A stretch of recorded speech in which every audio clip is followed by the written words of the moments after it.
안녕하세요. 클릭 세상 속으로 박성호입니다. 나만 인터넷에서 많은 관심을 받은 이야기를 쉽게 풀어서 전해드립니다.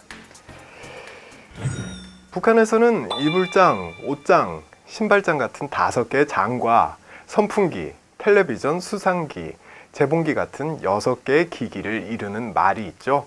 오장육기인데요. 북한의 대표적인 혼수품들입니다. 사람의 오장육부처럼 살림살이에서는 없어서는 안 될 필수품들이기 때문일 텐데요. 남한에서도 빠지지 않는 혼수품은 가전제품입니다. 특히 텔레비전, 냉장고, 세탁기, 이걸 가전 삼총사라고 부를 정도로 오랫동안 사랑받아 왔는데요. 그런데 요즘엔 이 품목이 완전히 바뀌었습니다. 일명 신가전 삼총사가 등장한 건데요. 예비 신랑 신부들의 높은 관심을 받는 신가전 삼총사의 면면을 살펴보겠습니다. 새로운 가정을 꾸리는 신혼부부들은 어떤 가전제품을 고를까요? 한 가전 판매 업체에 따르면 대표적인 혼수품이었던 텔레비전과 냉장고의 판매량은 최근 들어 주춤해진 반면에 실용적인 제품들의 판매량이 두드러진다는데요. 신혼부부의 선택을 받은 신가전 삼총사, 그 첫 번째 주자는 공기청정기입니다. 이름 그대로 집안의 공기를 청정하게 바꿔주는 제품인데요. 미세먼지가 심해지면 외출을 자제하고 실내 활동을 많이 하게 되죠. 때문에 사람들의 관심이 실내 공기로 옮겨졌고, 이러다 보니 공기청정기가 생활에 없어서는 안 될 필수 가전으로 떠오른 겁니다. 업계에 따르면 2018년 남한의 공기청정기 시장 규모는 약 200만 대에서 250만 대로 추정되고요. 상황에 따라서는 300만 대에 달할 수 있다는 관측까지 나왔습니다. 이처럼 공기청정기 수요가 빠른 속도로 증가하면서 첨단 기술을 앞세운 새로운 제품들도 등장했는데요. 실내 초미세먼지의 수치를 파악해서 자동으로 작동하는가 하면 스마트폰을 이용해서 집 밖에서도 공기청정기를 가동할 수 있습니다. 옷을 기계로 빨아보자는 발상으로 세탁기가 등장한 건 160여 년 전입니다. 그리고 이 세탁기로 빤 옷을 뽀송뽀송하게 말리는 기계죠. 건조기가 한국 사회에 보급되기 시작한 건 2000년대 들어서였는데요. 그런데 요즘 이 의류 건조기의 인기가 심상치 않습니다. 미세먼지가 증가하고 날씨가 점점 더 습해지다 보니까 야외에서 빨래를 널 수 없는 상황이 됐고요. 그래서 의류 건조기가 꼭 필요한 가전이 된 겁니다. 게다가 세탁물 5kg을 건조하는 데 드는 전기요금이 117원에 불과할 만큼 기술이 발전한 것도 의류 건조기의 인기 비결입니다. 신가전 삼총사 마지막 주자는 이미 2014년부터 엄청나게 팔리기 시작한 제습기입니다. 사실 제습기는 장마철에나 사용하던 있으면 좋고 없어도 그만인 가전제품이었는데요. 그런데 최근 남한의 기후가 습도가 높은 아열대 지역처럼 바뀌면서 습도만 낮춰도 체감온도가 낮아진다는 입소문을 타고 제습기는 필수 가전으로 인식되기 시작했습니다. 전기 사용량이 에어컨의 6분의 1 수준에 불과하다는 점도 인기 비결 중에 하나입니다.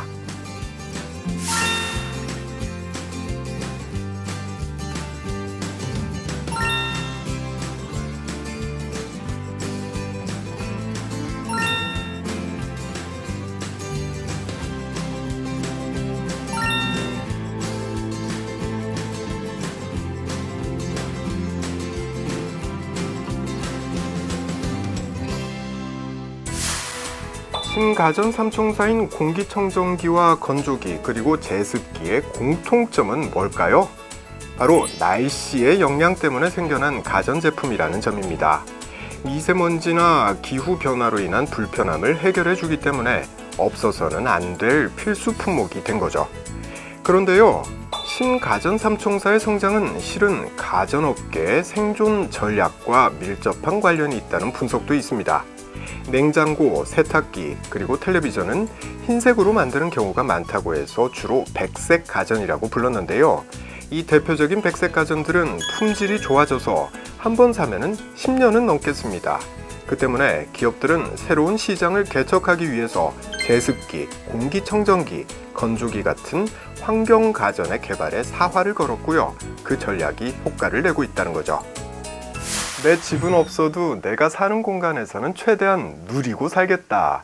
이런 쪽으로 젊은 층의 소비 심리가 바뀐 것도 신가전 삼총사의 인기 비결이라는데요. 구매 필수 품목으로 떠오른 이들 가전 삼총사의 인기는 앞으로도 상당 기간 이어질 것으로 보입니다.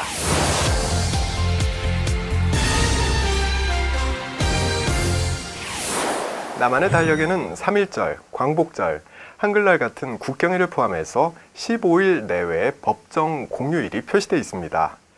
법으로 정한 휴일인 만큼 사람들은 법정 공휴일이 되면 학교나 회사에도 가지 않고요. 그날을 기념하게 되는데요. 이 밖에도 휴일은 아니지만 남한 정부에서 주관하는 47개의 기념일이 있습니다. 장애인의 날, 과학의 날, 무역의 날 이런 걸 예로 들 수 있는데요. 물론 이런 정부가 주관하는 무슨 날을 알아서 기념하는 남한 사람들은 많지 않습니다. 대신에 달력에 쓰여 있지도 않은 언제 만들었는지 유래도 정확하지 않은 날들을 챙기는 사람들은 무척 많은데요. 어떤 게 있을까요? 2월 14일은 사랑하는 남자에게 여자가 초콜릿을 전하는 발렌타인데이고요.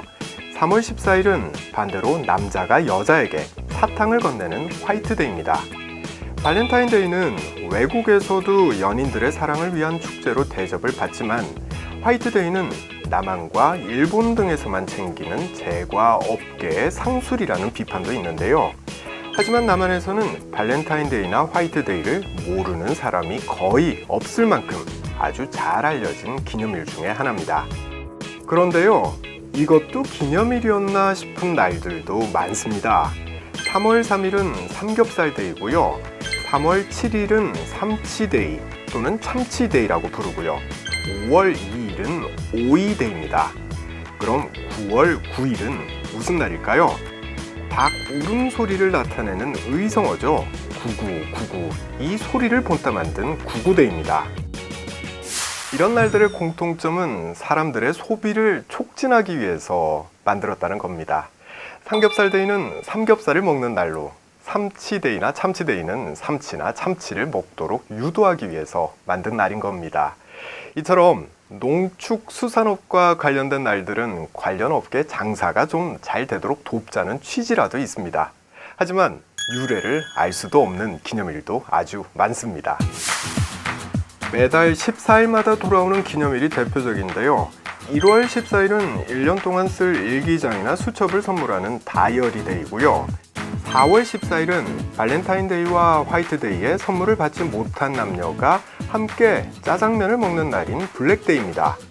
만약 블랙데이까지도 애인이 생기지 않았다면 한 달 뒤에는 카레를 먹어야 한다고 해서 5월 14일은 카레의 색깔을 본다 옐로우데이라고 부릅니다. 매달 14일마다 무슨 데이가 이렇게 많다 보니까 심지어는 날짜가 겹치기도 하는데요.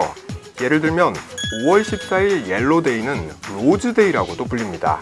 로즈는 장미를 뜻하죠.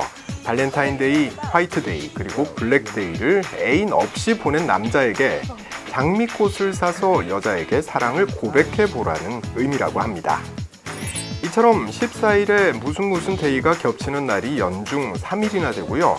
중년층은 알아듣지도 못하는 이런 무슨 데이를 다 합하면 30개가 넘습니다. 그 때문에 각종 기념일을 부정적으로 느끼는 사람들도 늘고 있는데요. 한 조사 결과에 따르면 국민 10명 중에 6명이 각종 데이를 챙기고 나서 후회한 적이 있다고 답했습니다.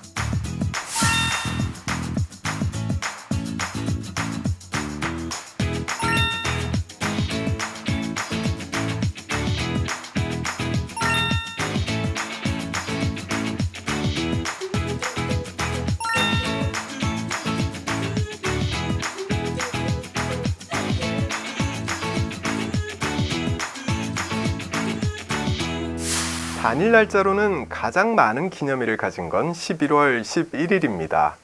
일자 모양의 과자를 선물하는 빼빼로데이, 가래떡을 먹는 가래떡데이, 그리고 인터넷 상점마다 대대적으로 할인을 하는 11절 등이 모두 이 날짜에 겹치는데요. 때문에 도대체 뭘 챙겨야 하는지 혼란스럽기까지 한 상황입니다. 잊을만 하면 돌아오는 무슨 데이. 소중한 사람을 챙겨주고 싶은 마음을 이용하는 상술일까요? 아니면 소비 불황 속에 기업에는 이윤을, 또 소비자들에게는 추억을 선사하는 기분 좋은 기념일일까요? 여러분은 어떻게 생각하십니까? 지금까지 박성우였습니다. 다음 시간에 다시 뵙겠습니다.